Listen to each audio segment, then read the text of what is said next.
gostaria nessa manhã com os irmãos revisitar um texto, está lá no Salmos, livro de Salmos, capítulo 46.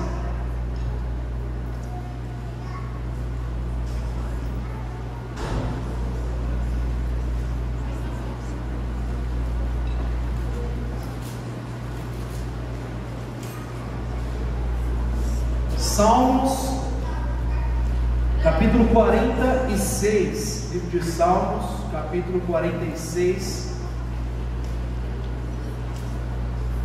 diz assim a partir do verso 1: Deus é o nosso refúgio e fortaleza, socorro bem presente na angústia, pelo que não temeremos, ainda que a terra se mude, e ainda que os montes se transportem para o meio dos mares, ainda que as águas rujam e se perturbem, ainda que os montes se abalem pela sua braveza. Há um rio cujas correntes alegram a cidade de Deus, o santuário das moradas do Altíssimo. Deus está no meio dela, não será abalada. Deus a ajudará ao romper da manhã. As nações se embravecem, os reinos se movem. Ele levanta a sua voz e a terra se derrete. O Senhor dos exércitos está conosco. O Deus de Jacó é o nosso refúgio. Vinde, contemplai as obras do Senhor, as desolações que Ele tem feito na terra. Ele faz cessar as guerras até o fim da terra. Quebra o arco e corta a lança, queima os carros no fogo. Aquietai-vos e sabei que eu sou Deus. Serei exaltado entre as nações, serei exaltado sobre a terra. O Senhor dos exércitos está conosco. O Deus de Jacó é o nosso refúgio.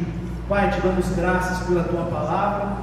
Que nesse momento, Senhor, venha abrir o nosso coração e que ela encontre guarida em cada um de nós, gerando cura, gerando, Deus, fé, gerando, Pai, no ser de cada um de nós um aperfeiçoamento, Deus. Dissipa qualquer tipo de medo, timidez, qualquer tipo de mentira que porventura o nosso inimigo tenha semeado no nosso coração. Possamos sair daqui restaurados por Ti. É o que nós pedimos em nome do Teu Filho Jesus. Amém. Meus irmãos, nos últimos anos, talvez última década, há um discurso que tem encontrado guarida em muitos corações, tanto do lado de fora como do lado de dentro da igreja, que chama a atenção dos homens para eles olharem para si mesmos, para eles colocarem a confiança em seu próprio potencial, para eles viverem de maneira autônoma, estabelecendo seus próprios valores, suas próprias leis, suas próprias normas. Essa ideia de autoajuda, esse discurso do coaching, de nós seguirmos os nossos pressentimentos e ouvirmos o nosso próprio coração. E muitas vezes esse discurso encontra guarida dentro de algumas alas da igreja. No entanto, quando nós olhamos para a Escritura, a gente não encontra esse mesmo convite. A Bíblia, especialmente o Evangelho, que é o centro da mensagem, ele não fala de autoajuda, mas ele fala sobre a ajuda que vem dos céus, a ajuda que vem do alto. Porque essa ajuda que vem do alto é justamente porque o ser humano é incapaz de solucionar o seu próprio problema. O problema é que o ser humano se colocou através de Adão, ele é incapaz de resolver. Por isso que a gente não tem que ter autoajuda, nós não temos que nos ajudar. Essa ajuda só é possível se vir do alto, se vir do trono de Deus. O Evangelho não fala de autonomia, de você estabelecer seus valores. O Evangelho nos chama para viver debaixo dos valores de Deus, a teonomia. Teo é Deus, onde vem a palavra teologia. Então é viver debaixo das normas de Deus, porque Ele, melhor do que você e eu, sabe o que é melhor para as nossas vidas. O Evangelho, a Escritura, não fala para a gente confiar no nosso coração. Pelo contrário, as Escrituras, através do profeta Jeremias, nos lembram que desesperadamente corrupto é o coração humano. O convite é para olhar para o céu, é para olhar para o alto, é saber que só é possível as coisas através da graça e da bondade de Deus, que sem Ele nós não conseguimos coisa alguma.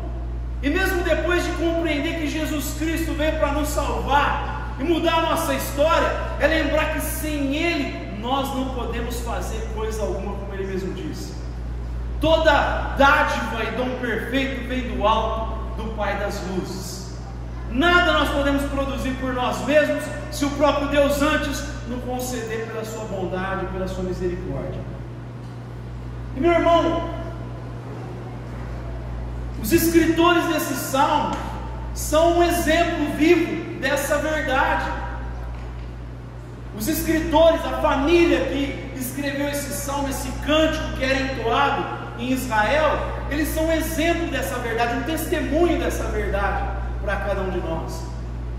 Talvez não tenha ninguém melhor do que essa família de Coré para saber a diferença de seguir a inclinação do próprio coração para seguir aquilo que Deus estabeleceu.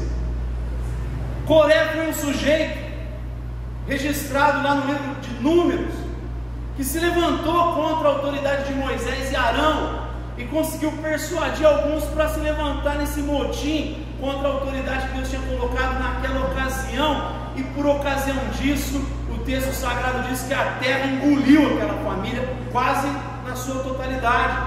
Sobraram alguns, segundo a própria Bíblia. Não toda a família, ficaram alguns descendentes, mas aquela família ficou marcada por esse gesto de rebeldia. Falar de Coré era se lembrar do relato da rebelião, era se lembrar daquela vergonha que aquela família tinha na memória de Israel. Israel vai passando a narrativa, a história para os seus descendentes, e essa história era passada, o que aconteceu com a família de Coré. No entanto, se tem uma verdade que a Bíblia apresenta para nós, não apenas na família de Coré, mas em toda a família que ela entra, é o poder transformador da graça de Deus. Porque se por um lado a família de Coré ficou conhecida por uma família marcada pela rebelião, conclamando o povo a se levantar contra aquilo que Deus estabeleceu, por outro lado, meu irmão, quando a graça de Deus toma o nosso coração, como tomou o coração daquela família, ela agora é conhecida pela família que convida o povo à adoração a Deus. A graça faz isso.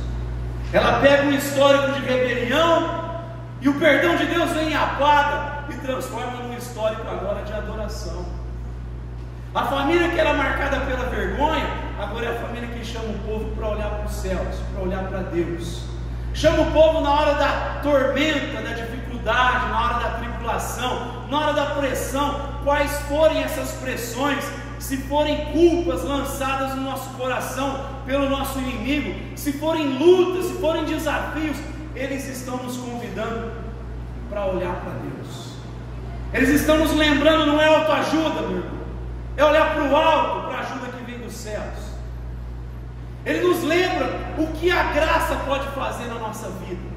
Ele nos lembra que não há história, por mais vergonhoso que seja, talvez alguns de nós olhem para o nosso passado e se envergonhem de muitas coisas, mas eles também nos lembram, a graça pode apagar tudo isso, e você não tem que ficar carregando histórico de nada, porque uma vez que Deus decretou na pessoa do Filho, você é justo, ninguém na terra, nem em outra realidade, pode dizer que você não é.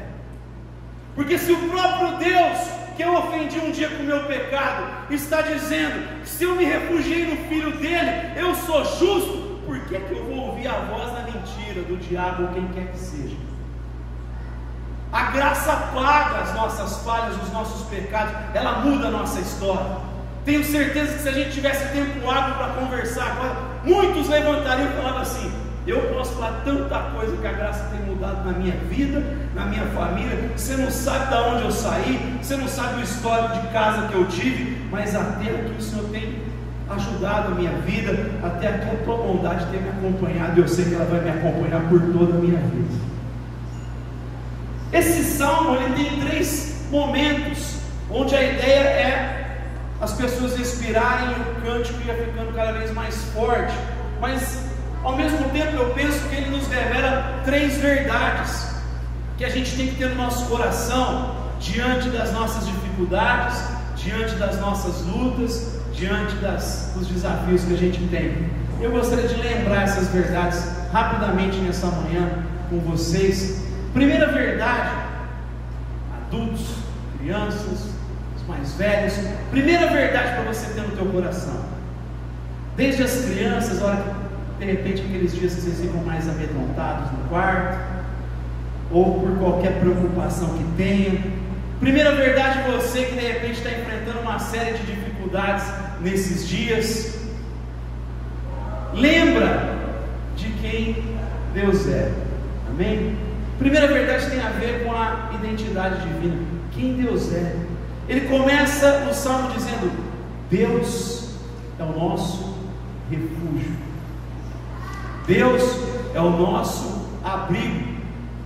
Quando eu penso em refúgio, automaticamente a ideia que tem que vir à nossa mente, a palavra hebraica ali tem a ver com algo que me protege, tem a ver com proteção.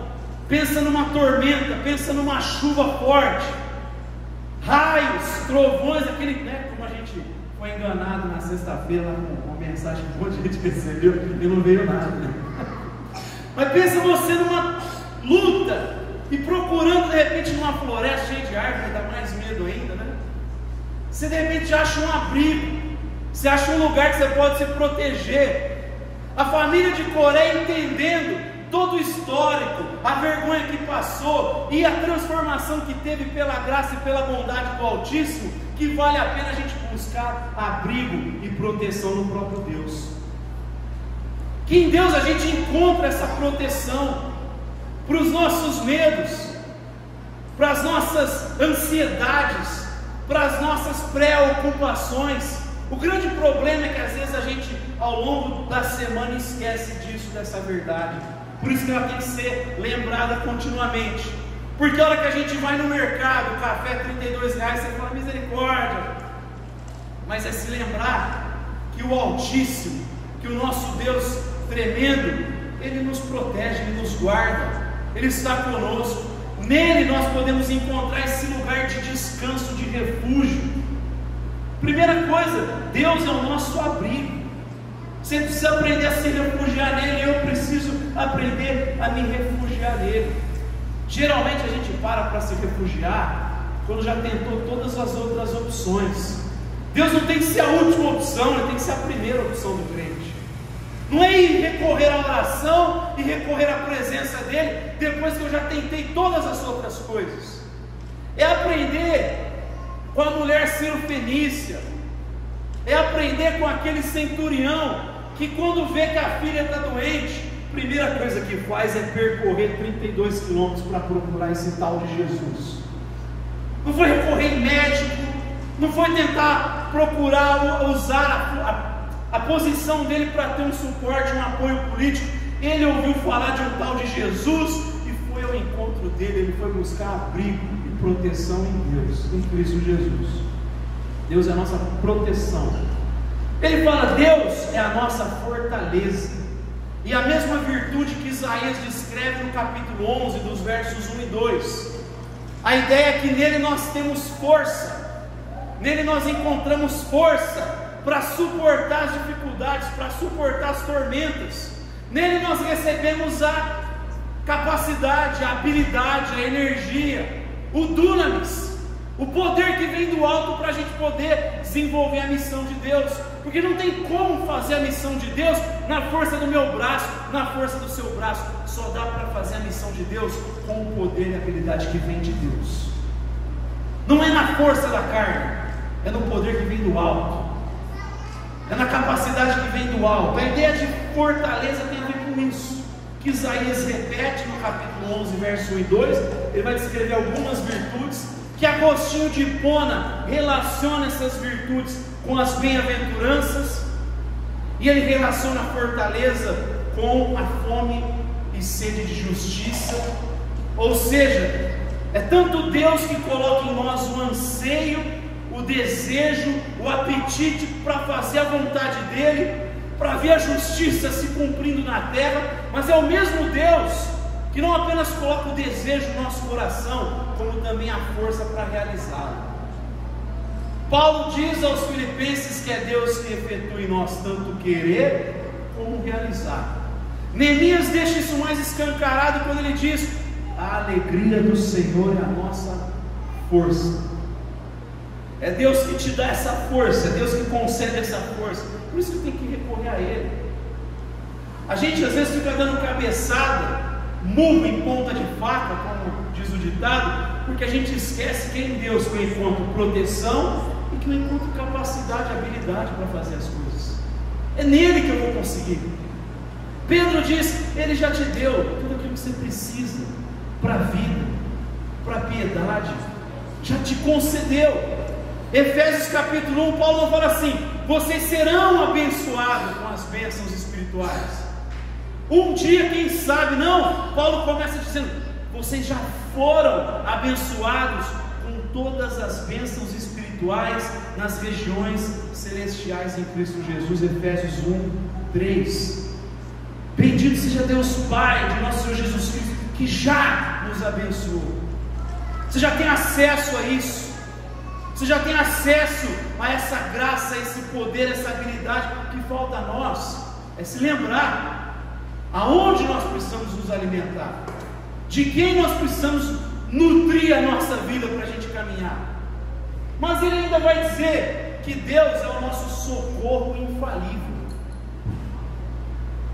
Você tem socorro certo, garantido nele, em Deus.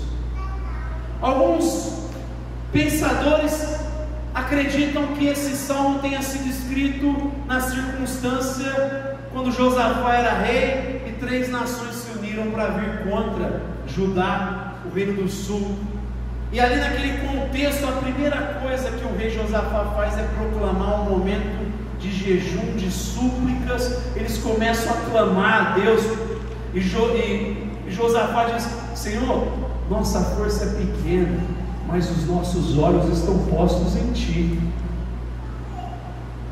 A nossa força é pequena, nós somos incapazes. Essa é a verdade que eu comecei a mensagem.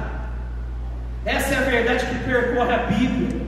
A nossa força é pequena diante desse gigante. É a verdade que está entre os israelitas quando estão sendo desafiados por Golias. Mas Davi, que prefigura Cristo que nos salva, e ali ele está sendo ali uma prefiguração daquele que vai trazer salvação para Israel. Ele vai dizendo: olha, eu vou em nome do Senhor dos Exércitos, do Deus vivo, os meus olhos estão postos em Ti. Eu sei que em Ti eu tenho socorro presente. O Senhor é socorro presente no dia da angústia. Deus é a tua proteção, Ele é o teu abrigo. Deus é a tua força. Tua força vem dEle, não vem de você. Não vem de você ficar tentando entender o teu coração. A força vem do alto. O Senhor é o nosso socorro infalível. Primeira verdade que Ele fala: lembra sempre de quem Deus é. Não perca da sua memória, do seu coração, dos seus olhos. Não perca essa verdade de vista. Deus é. Segunda coisa que Ele vai falar aqui, Ele é lembrar não apenas de quem Deus é. Ele faz questão de lembrar os israelitas, os judeus, de que Deus está conosco. Deus não apenas é. Lembra, meu irmão, que Deus está. Você nunca está sozinho. Nós não estamos sozinhos. Samuel, Jonas, Lavínia, Gabriel, Bruno, nós não estamos sozinhos. Samuelzinho, nós não estamos sozinhos. Jesus disse aos seus discípulos: façam discípulos de todas as nações, batizando-os em nome do Pai, do Filho, do Espírito Santo, ensinando a obedecer tudo o que eu tenho ordenado para vocês, e eis que estarei convosco até a consumação dos séculos. Eu não estou sozinho. Aliás, Ele não veio apenas ser o Emanuel, Deus presente. Ele disse para os discípulos: eu preciso ir, porque se eu não for, eu não vou enviar o Consolador, porque Ele estará convosco. Ele é o Paracletos, aquele que caminha ao nosso lado, nos lembrando de tudo que Jesus ensinou, nos guiando, nos conduzindo nessa existência. Deus está. E aí eu te digo, se Deus está, meu irmão, pode estar caindo o mundo do lado de fora. Onde Deus está, a paz do Senhor habita plenamente no nosso coração. O Deus da paz guardará o vosso coração, o vosso entendimento. Olha o texto, ele fala de um mar agitado, mas ele diz: aonde o Senhor está, há um rio. E ele contrasta a ferocidade do mar, da tempestade, com a calmaria do rio interior. Pode estar tendo um maremoto do lado de fora, assim como certa ocasião os discípulos com Jesus dormindo no barco, a tempestade vem e eles ficam apavorados. Aí Jesus, quando é acordado, fala: homens de pequena fé. Pode estar caindo o mundo do lado de fora, onde Deus está, há um rio. Pensa no rio, você que pode pescar. Eu não sou muito fã de pesca, eu sou uma boa companhia para pesca. Falo demais, acho que vou espantar os peixes. Onde Deus está, você tem que pensar naquela serenidade do rio, aquela calmaria do rio. Está lá, olha. Onde Deus está, a paz dele reina. Onde Deus está, a graça dele vem. De modo que tem cristãos que estão morrendo no mundo, mas de uma maneira que é incapaz para o homem sem Deus entender. Eles estão com paz no coração. Como John Hus, precursor da reforma protestante, sendo queimado, ainda assim, em um hino a Deus, sendo queimado vivo, segundo a história. Como cristãos nos nossos dias, a gente cantou uma canção aqui, a bondade me seguirá. Teve um culto que a gente projetou um vídeo aqui do pastor Mateus, do que aconteceu no sul, na época das enchentes, e uma família numa casa tinha perdido tudo, mas eles estão reunidos cantando: toda bondade me seguirá, Senhor. O Senhor está comigo, e onde o Senhor está comigo, pode estar tempestade lá de fora, dentro tem paz. O mundo não consegue entender. Por isso que Jesus diz: eu vos dou a minha paz, não como o mundo a dá. A minha paz entregue a vocês é capaz de fazer vocês terem serenidade na hora da tormenta. Então, meu irmão, tem que recorrer a Ele. A força vem dele, e a consciência de que se Ele está, por que eu vou ficar apavorado como os discípulos no mar? O próprio Deus encarnado está ali. Eles viram esse Deus encarnado transformando água em vinho, viram esse Deus encarnado curando doentes, ressuscitando mortos, e o mesmo Deus está ali, não mudou nada, é o mesmo ontem, hoje, será para sempre. Mas eles começam a ficar apavorados. É o mesmo Deus que Pedro viu por várias vezes, e agora caminhando sobre as águas, numa outra situação, começa a caminhar, sai do barco, e aí ele começa a olhar para a onda. O nosso problema é que a gente olha para a onda, ao invés de olhar para aquele que está conosco. E o que dá garantia para nós saber que Ele está conosco, que vai trazer paz no coração, é aquilo que o salmista continua falando. Ele vai dizer aqui, lembrando de que esse é aquele que quando fala a terra derrete, ou seja, é aquele que tem toda a autoridade nos céus e na terra. Se eu estou na companhia, na presença daquele que tem toda a autoridade no céu e na terra, por que eu vou ter medo? A paz advém exatamente da conscientização dessa verdade, a certeza dessa verdade. Aquele que diz e tudo se derrete, aquele que disse haja luz e as coisas vieram à tona, aquele que olhou para o sepulcro de Lázaro e falou: vem para fora, e o morto sai ao ouvir a voz que tem toda a autoridade nos céus e na terra. O temor só vem no nosso coração quando a gente esquece que Ele tem toda a autoridade nos céus e na terra. Mas Ele vai dizer uma outra verdade para te dar mais certeza e imprimir essa convicção no coração. Ele lembra que Ele é um Deus de aliança, porque Ele fala do Deus de Abraão, Deus de Jacó, ou seja, é o Deus que tem um histórico com Israel, é o Deus que tem uma história, que tem uma aliança, é o Deus que fez um pacto com aqueles que estão debaixo da promessa feita a Abraão, que o descendente dele traria salvação a todas as famílias da terra. gente de tudo quanto é lado da terra, não só judeus, mas não judeus. Deus tem uma aliança com o seu povo. E quando eu entendo que Deus tem uma aliança comigo, eu descanso nele, porque eu sei que ele cumpre apesar de mim. Ele diz que faria as coisas por Israel por amor ao nome dele. Ele zela pelo bom nome dele, não por causa de você, por causa de mim. Eu já falei isso várias vezes. Mas por causa de mim, estava lascado esse pacto, né? Não sei você, talvez seja bom, não peca, não quebra esse pacto às vezes, essa aliança. Mas ele fala, por amor ao meu nome eu farei. Por isso que Paulo fala, quando somos infiéis, ele permanece fiel, porque ele não pode negar a si mesmo. Ele é fiel, não tem como ele negar o próprio ser dele, a própria identidade dele. Então ele está falando, há uma calmaria do lado de dentro. Onde Deus está, uma calmaria, porque ele imprime essa certeza. Ele é o Deus que tem toda a autoridade, tudo se derrete na presença dele. Quando ele fala, as coisas acontecem. Ele é o Deus que zela pelas promessas que ele fez, e ele prometeu honrar a parte dele no pacto, na aliança. Essa é a segunda verdade que a família de Coré está apresentando. Primeiro, Deus é. Segundo, lembra que Deus está conosco. E a última, ele vai lembrar que Deus não apenas é lugar de proteção, de fortaleza para nós, não apenas é um socorro infalível, ele não apenas está presente, a paz superabunda sobre o nosso ser, mas ele lembra que Deus faz. Ele começa a falar na última parte desse salmo, que é o Deus que quebra o arco do inimigo, é o Deus que concede vitórias para o seu povo. Se esse salmo foi escrito na ocasião mesmo de Josafá, meu irmão, isso fica mais evidente ainda,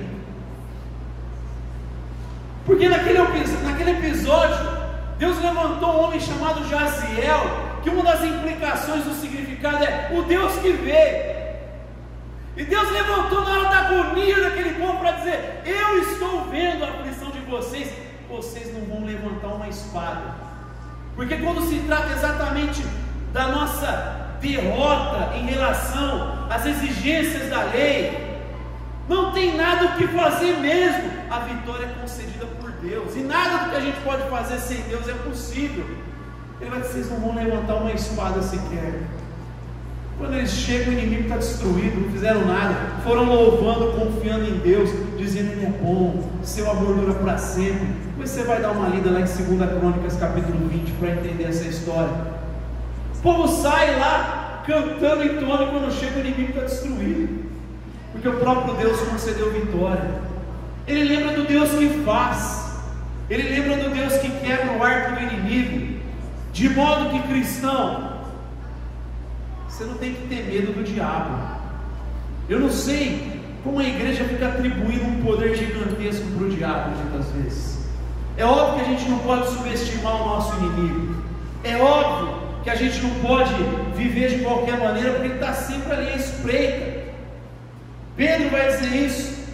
No entanto, a gente não pode colocar um valor a ele maior do que aquele que a Bíblia dá. Tem muito crente que atribui um poder para o diabo que ele não tem. A Bíblia fala que ele é um inimigo derrotado. A Bíblia diz que ele tem que prestar contas para o Altíssimo, que ele está debaixo da autoridade de Deus, de modo que Lutero falava que o diabo é o diabo de Deus, é o chicote de Deus, que Deus na soberania dele muitas vezes permite ali, mas não passa daquilo que Deus estabelece. Ele não tem esse poder, ele não está em uma guerra ali que a gente não sabe no final quem que vai vencer, como muita gente pinta. Não existe esse maniqueísmo, tem o bem e o mal e a gente não sabe quem vai vencer. Meu irmão, Deus vence, acabou, é a vitória certa, é isso que a Bíblia fala para nós. Por isso que eu repito constantemente, o maior inimigo de você, o meu maior inimigo, não é nem o diabo, é você mesmo e eu mesmo. Romanos tem 16 capítulos. Por várias vezes Paulo fala da luta contra a carne, com o velho homem. E ele cita o diabo uma vez apenas em Romanos, lá no capítulo final, onde ele diz: o Deus da paz esmagará a Satanás com o seu poder sobre os nossos pés. A única citação do diabo é para dizer: ele é derrotado por Deus, Deus venceu as nossas batalhas, amém? O Deus que é, o Deus que está conosco, o Deus que faz. Esse salmo tocou no coração de um personagem da história cristã de uma maneira diferenciada. O nome dele é Martinho Lutero. O cântico Castelo Forte é o nosso Deus, escudo e boa espada, é exatamente baseado no Salmo 46. Lutero era um cara completamente perturbado pela sua culpa, pelo seu pecado. Lutero se confessava por várias vezes. Lutero observou as indulgências certo antes, né, dele começar todo o trabalho, mas ele fazia tudo aquilo que a igreja falava na sua ocasião. Era um cara perturbado, com culpa, até que um dia a Bíblia é revelada para ele, o Espírito Santo tira a escama dos seus olhos, o Espírito Santo ilumina o seu coração, revela no seu interior, testifica aquela verdade. O Espírito testifica ao nosso espírito que somos filhos de Deus. Um dia Lutero é ressuscitado por Deus. Aí a Bíblia que ele lia e não trazia paz, finalmente traz paz ao seu coração, porque ele é ressuscitado pelo Espírito de Deus. Quando ele lê: e o justo viverá pela fé. Não é a sua justiça, Lutero, não é o seu esforço. Coloca confiança em Jesus, coloca confiança na obediência dele, porque uma vez que você fizer isso, o Pai que você estava devendo vai olhar para você e dizer: você é justo, justificados estão os seus pecados. E aí o medo se dissipou do coração de Lutero. Todo o temor que ele tinha, toda a noia, toda a neurose, esse cara era neurótico, aquilo acabou, porque o verdadeiro amor lança fora de si o nosso medo. E aí ele pôde dizer: olha, defende-nos Jesus, o que venceu na cruz. O nosso inimigo já condenado está, por uma só palavra ele cairá. Ele pode dizer isso com convicção, assim como você pode dizer nessa manhã isso com convicção. Só você e Deus sabe as suas lutas, os seus desafios como cidadão, como família, mas nessa manhã eu gostaria de te lembrar, trazer isso à tua memória. Primeiro, lembra que Deus é o nosso abrigo. Lembra que em Deus você pode conseguir força, capacidade, habilidade. Lembra que em Deus você tem um socorro infalível na hora da angústia, infalível no momento de angústia. Lembra que Deus está com você e Ele prometeu cumprir o pacto dele. Ele promete honrar o voto que Ele fez, o pacto que Ele fez com o seu povo, e por isso você pode ser alvo dessa graça, dessa paz abundante. Lembra que Deus concede a vitória, Ele faz, amém? Tendo essa verdade no nosso coração, a gente pode acatar essa ordem mais famosa do Salmo: aquietai-vos, sabei que eu sou Deus. Aquieta o teu coração. Se porventura a ansiedade está tomando conta do teu ser nesses dias, a preocupação com os seus problemas, Deus está dizendo: aquietai-vos, sabei que eu sou Deus. Vamos ficar de pé e ter uma palavra de oração. O pessoal do louvor puder vir aqui à frente.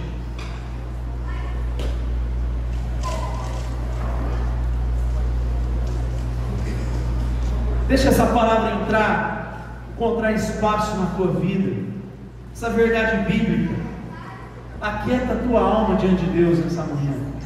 Você entrou aqui acelerado, agitado. Deixa Deus te curar nessa manhã. Deixa a palavra dele curar o teu coração. Deixa essa verdade ficar enraizada na tua alma, de modo que quando você sair daqui, levantar-se pela manhã, frente aos seus desafios, o Espírito Santo trazer a tua memória: lembra meu filho, Deus Deus é a tua proteção, é a tua força, Deus é o teu socorro falível na hora da angústia.